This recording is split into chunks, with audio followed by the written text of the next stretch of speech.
अगर हमार बात मनवा ने हाँ तो बड़ी अच्छी कमाई हुई हो। कौन बात हो, बताओ बताओ बताओ। सुना सुनावा। अरे होई खूब कमाई माना हमारो कहानवा। अच्छा अच्छा, कौन हो?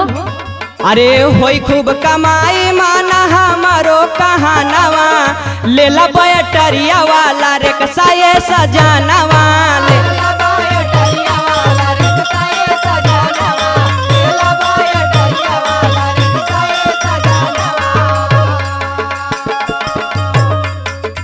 अगर पैसा ना बने देखो उपाय हम बतावत हैं। बतावा कौन उपाय बा हो? हो पैसा न बात ले ला लोन पे निकाली।